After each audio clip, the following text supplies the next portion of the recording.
Well, Lonnie and I are going to handle this all by ourselves today, aren't we?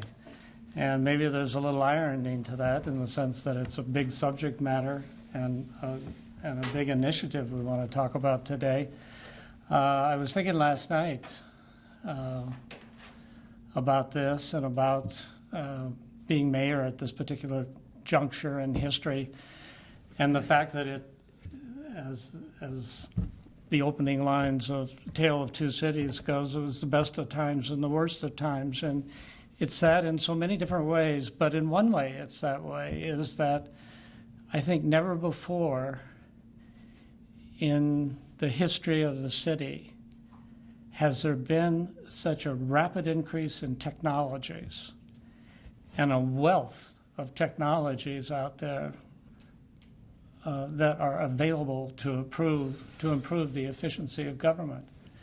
But the flip side of that, the bad side of that, is that with limited resources, you can only implement these things so quickly, regardless of how much good they may do you in very short order.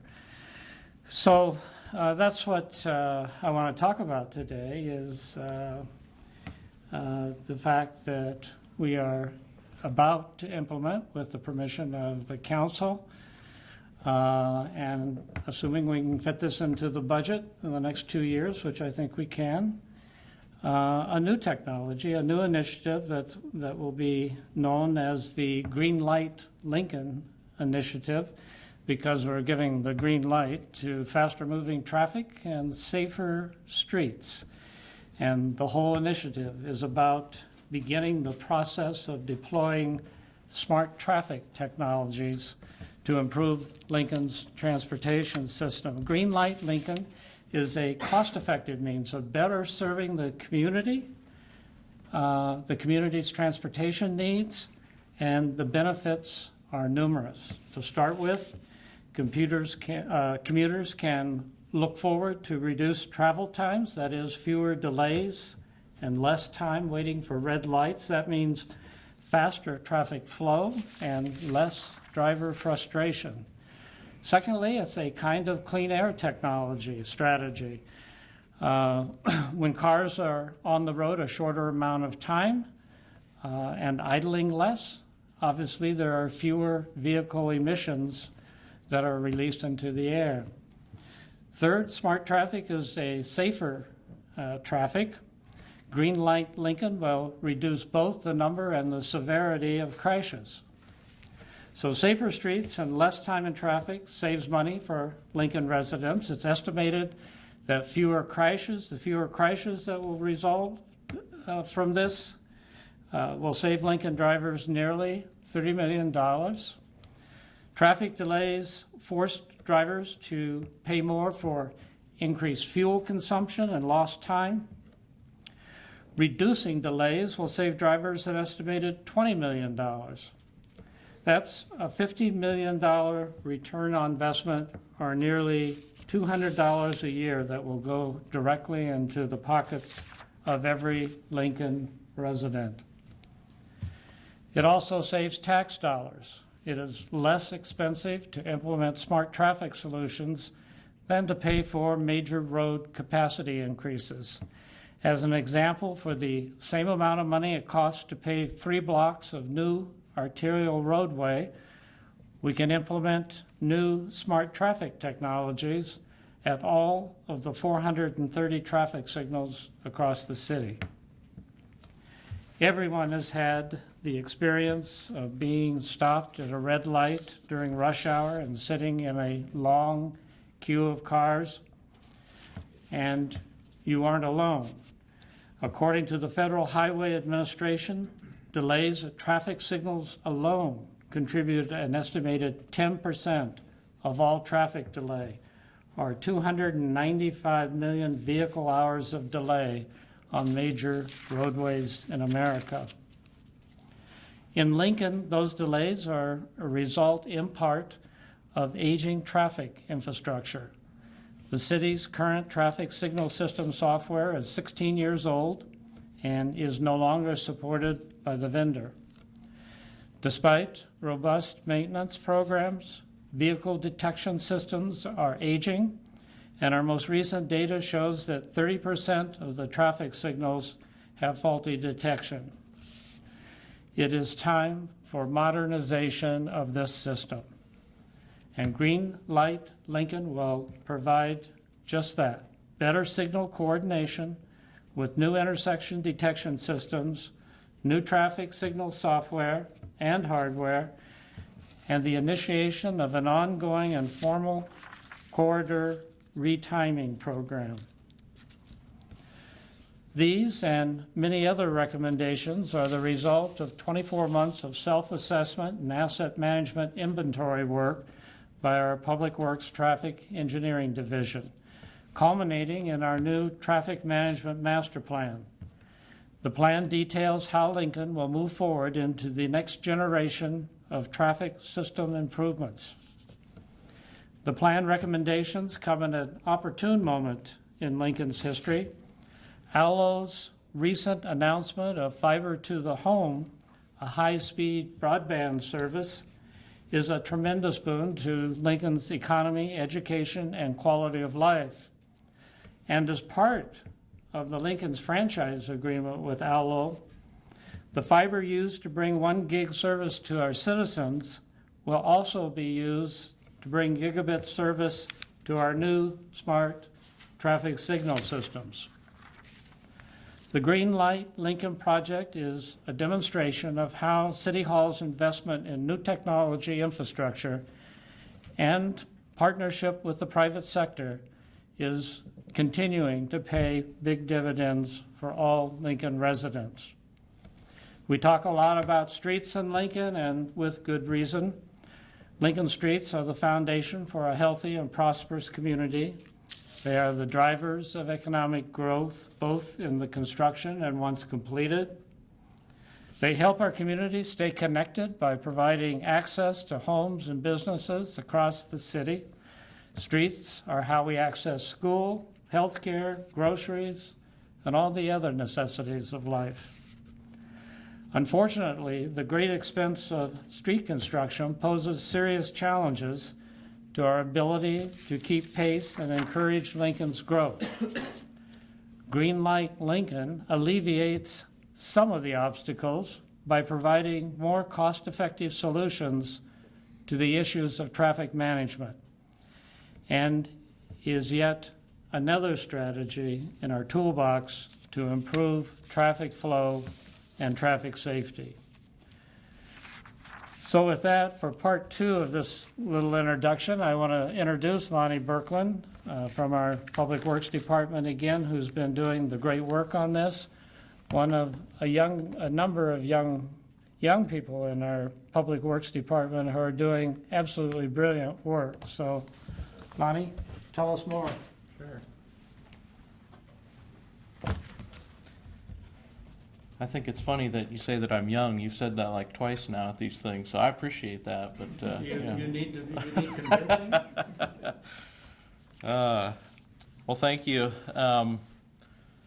Been musing a little bit. I gave a presentation at the chamber yesterday, so a lot of this has started to come out a little bit, and the articles and some of the followings and things. So it's good. There's definitely some excitement that's building. The red light seems to be getting a little bit of a bad rap, though. I just want to remind everybody that the red light is really the only reason for the traffic signal. So don't be too harsh on the red light, even though this is Green Light Lincoln.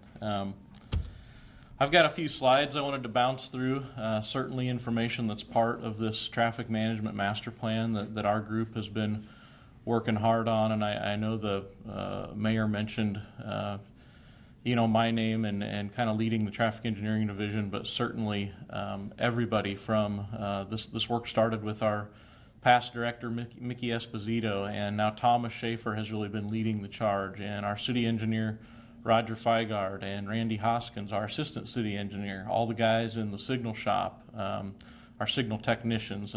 People have had a big input in kind of our daily operations and how we go about things. And anyway, I'll bounce through these slides. Nationally, as this shows, we're not alone. This NTOC, National Transportation Operation Coalition, comes out about every 3 or 4 years with a national traffic signal report card. And as you can see by the letter grades on here, the U.S. in general is not a great student. There's definitely issues with prioritization, funding, and staffing, expenditures and resources in general that are spent on traffic signal system programs. So, there's definitely things that we need to be doing better and some challenges we've identified, but we're definitely not alone in that regard. Texas Transportation Institute has kind of some interesting data. All of us in general, on average, spend basically 1 week per year stuck in our car. The delays of traffic cause us to spend $2.9 billion in fuel. I presented yesterday that if you filled milk jugs of gasoline up and laid them end to end, you could stretch those milk jugs from the Pacific Ocean all across the US of A to the East Coast. And you could do that 195 times. So that's how many gallons of gasoline that we waste sitting in traffic every year. Of course, the overall costs of that delay in fuel you see there too are pretty immense. So why is this important? You do surveys and look online and do Google research and those things. Nearly every single quality of life, places I want to live type surveys involve one item that stands out to me, which is traffic. Traffic commute indexes, typical travel time indexes, how well do we serve our commercial vehicle and private industry with how well we move traffic. All of that stuff is always in the best places to live. So it's important that we continue to think about that. Locally, I think as we've kind of outlaid in this plan, this is pretty low-hanging fruit.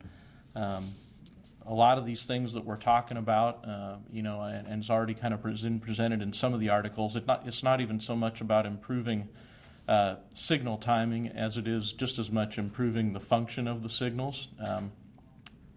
We already do traffic signal timing for sure on a weekly basis, if not daily. We've got a signal technician in our office that runs our aging system now.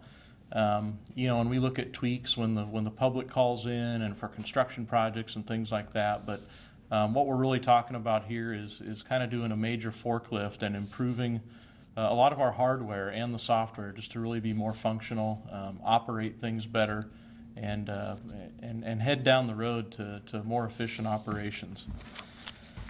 Our plan, and I'll bounce through these quick, we started about 18 to 24 months ago really talking about asset management. We've made everything in our operation now electronic.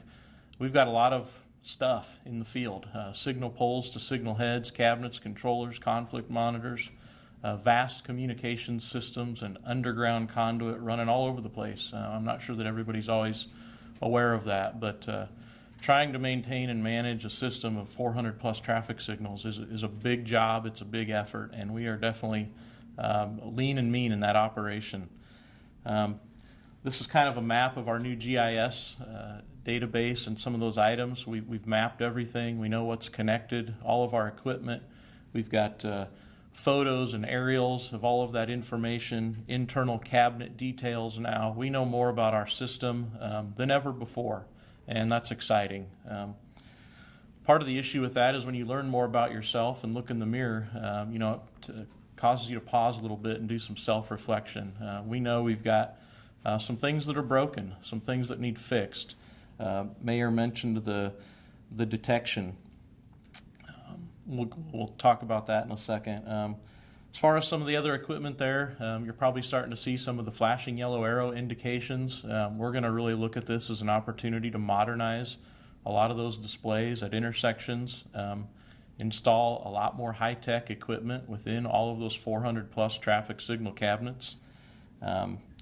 Detection is a big deal. When we get calls, when our folks take calls that, hey, I was cruising down the main street and I got a red light and there's nobody on the side street, it's probably faulty detection.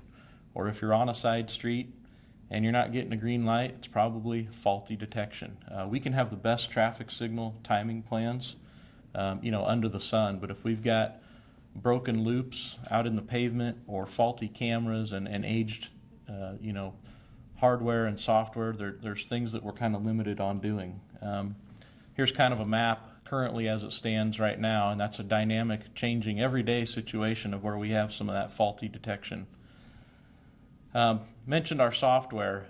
About 15 years or so ago, we've implemented this ACTRA software program. I kind of mentioned, that's what we're currently using. The vendor no longer supports that package. In fact, it's installed on a single Windows XP computer out at our shop and on an older Windows XP server. We've done some really great recent upgrades citywide to computer systems, and so it's really no longer compatible with the rest of our sort of working environment and what we're doing. And so that's presented operational challenges in itself. It's been a good program for us. Historically, we've done a lot of good with signal timing in the community and some of these incremental changes. But again, what we're looking is really the next generation and getting into a modern program that is viewable, reachable. We can operate it from home on a tablet.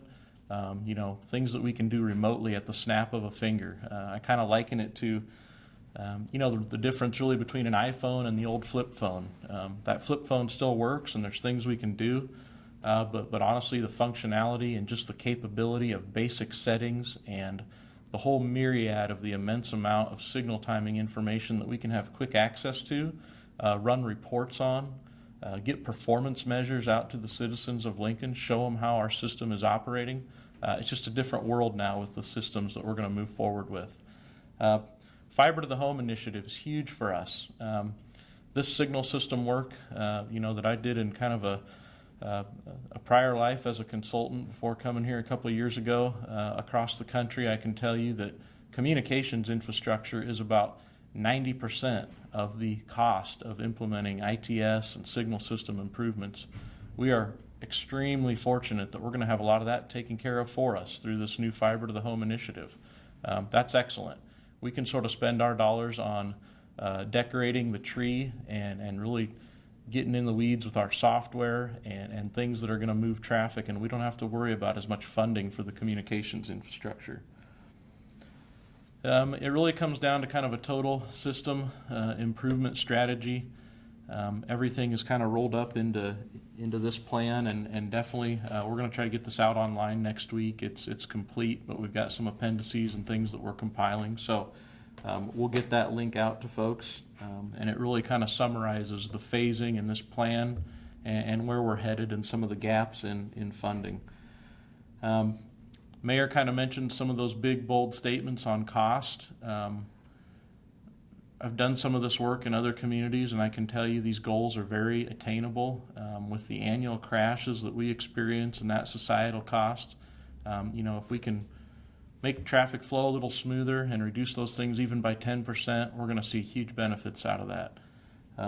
Similarly, with operations, US DOT always touts 20-to-1 to 40-to-1 benefit cost ratios. And when you start looking at the cost of a major retiming program, corridor by corridor that we're really looking at doing above and beyond what we currently do, those benefits, even at a 15-to-1 ratio, you can see there are huge. And so it's kind of caused us, I think, at Public Works to think a little bit harder about economic analysis of projects and what makes sense and where we need to be spending money to fix intersections, maybe versus even segments of roadways, and certainly using these kind of things as a tool to delay the need for big, heavy lifting capacity improvements.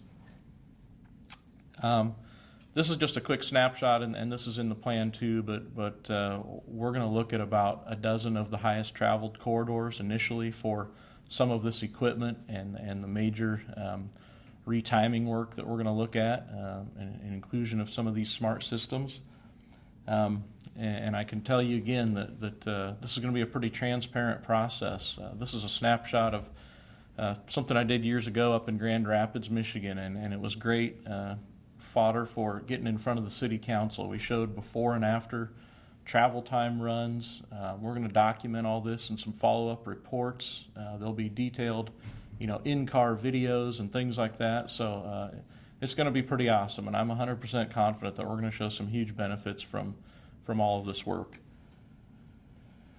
I guess wrapping up that portion of it, we've been kind of on this 24-month ride a little bit to get where we are, and it's pretty cool from the standpoint. It feels like this snowball has grown, and it's about at the top of the hill, and we're about ready to kick that snowball down the backside of the hill. And it's been a lot of hard work from a lot of folks, but I think in another 24 months, we're going to look kind of fundamentally different around here. We're going to have a bunch of these signals updated with new equipment, new hardware, new software. We're certainly going to be rolling out corridor-wide signal timings, and hopefully the public is going to see a lot of that benefit. I did want to spend just 2 quick slides on this Smart City initiative. Something we mentioned at the Chamber yesterday. USDOT came out in kind of mid-December with a Smart City Challenge. It's geared towards communities between 200,000 and 800,000 population, and they're really looking at that mid-sized city range. They want to award someone $40 million, and kind of it's a little bit open-ended. They've got some goals and objectives on what they want you to submit this grant about. But we've been brainstorming that a lot, and we've decided to chase that with Mayor's permission, and so we've been rapidly putting together a response for that. It's due February 4th.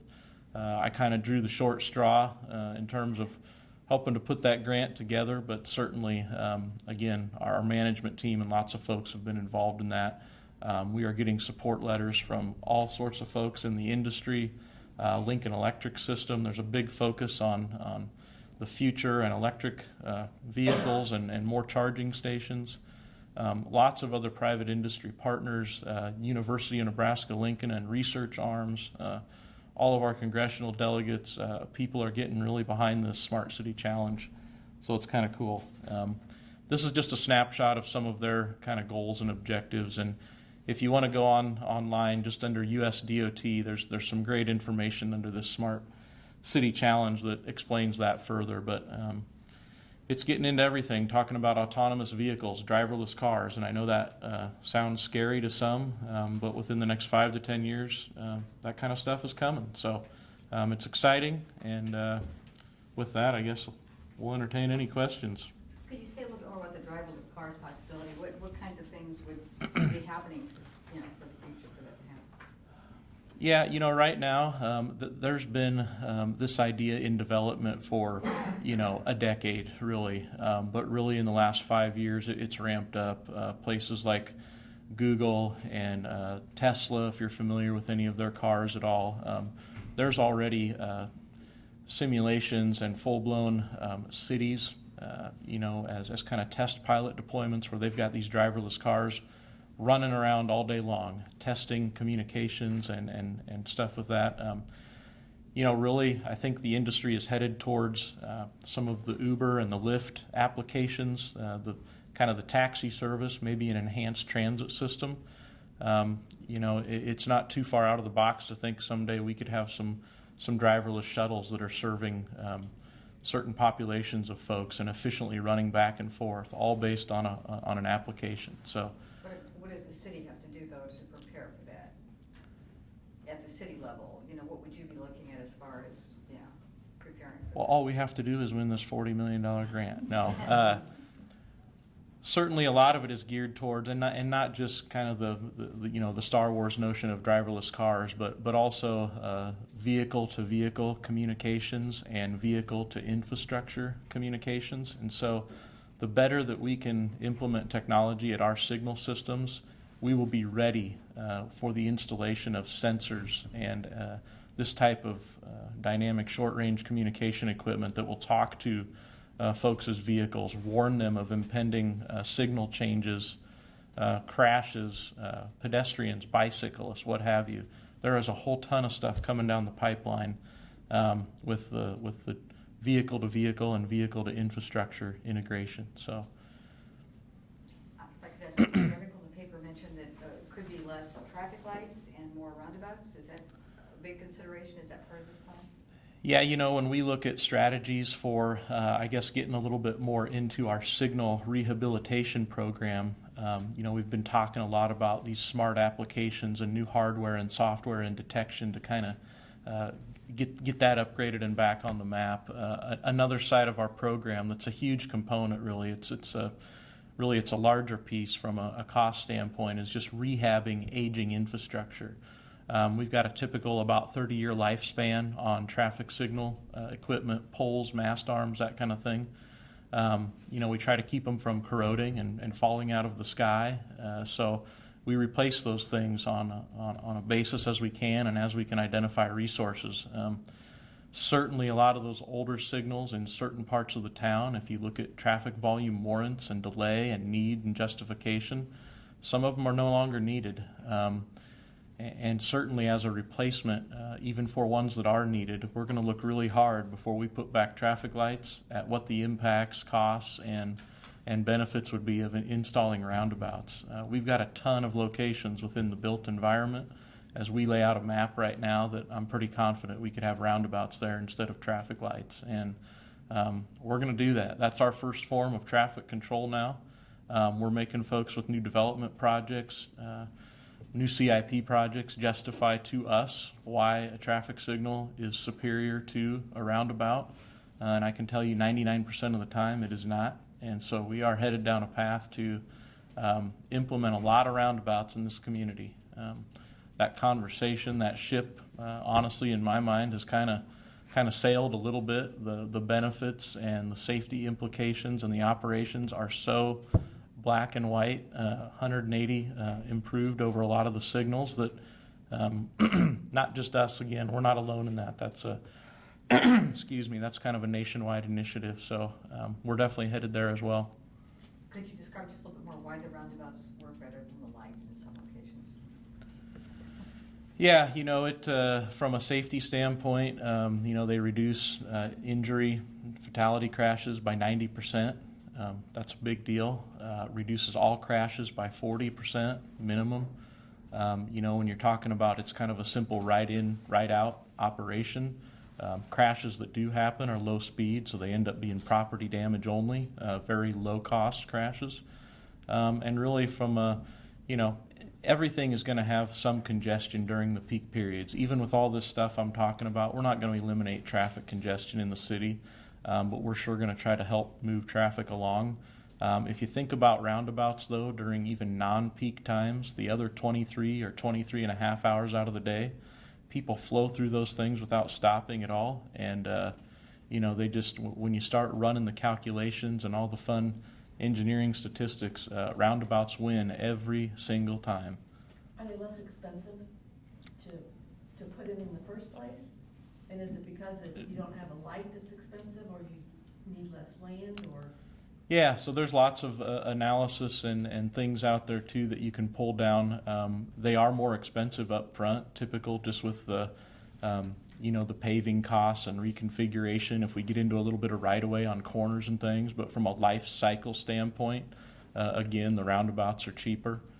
With the annual maintenance, not just electricity anymore. We're so efficient with LED technology, but just the staffing needs, the maintenance, the replacement costs of signals.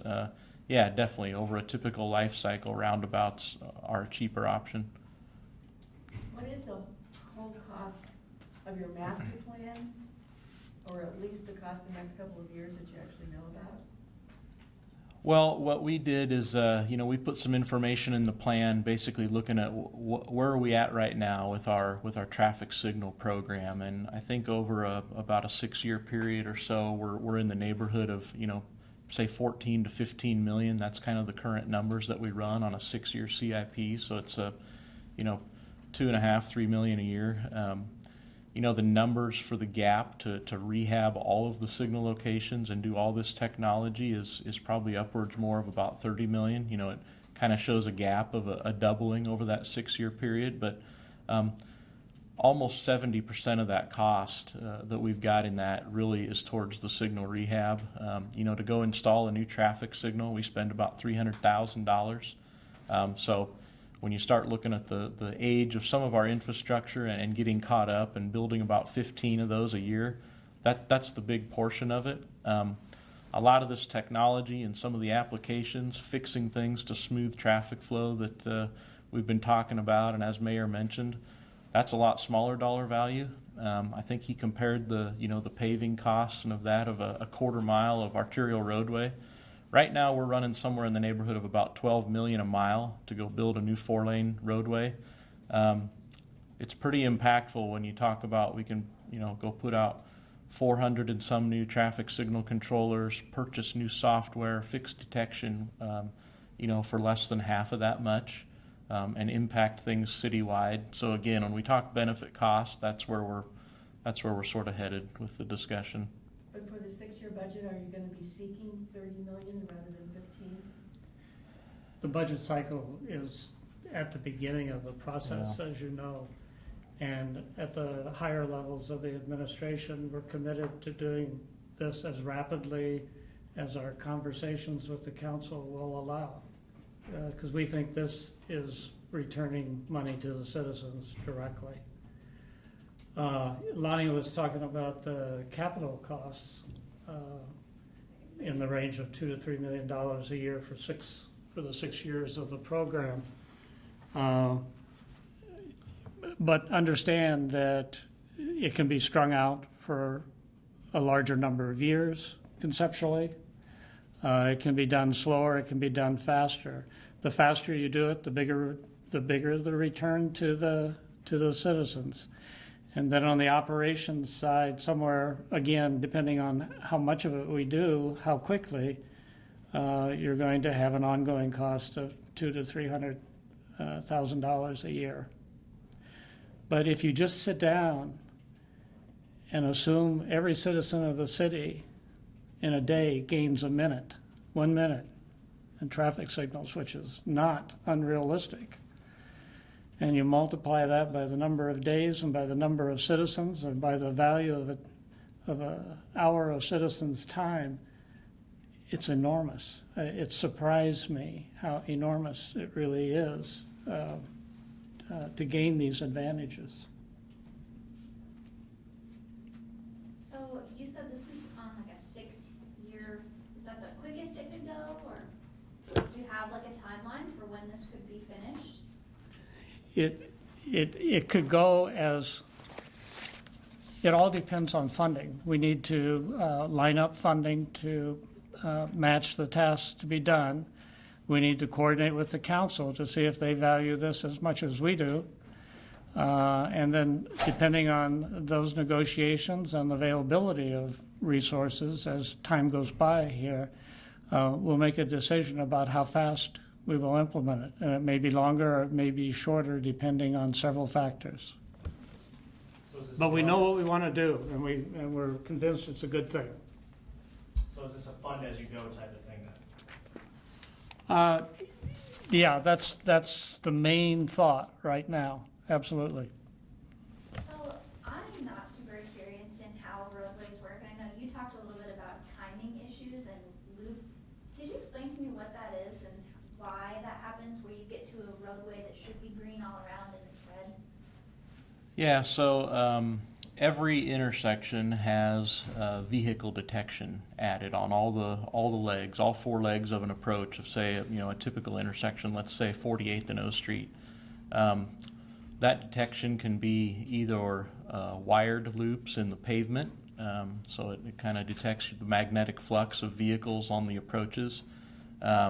We use some non-intrusive detection, such as cameras that you see mounted up on the mast arms, and we can kind of program in some visual zones in a similar fashion to detect vehicles.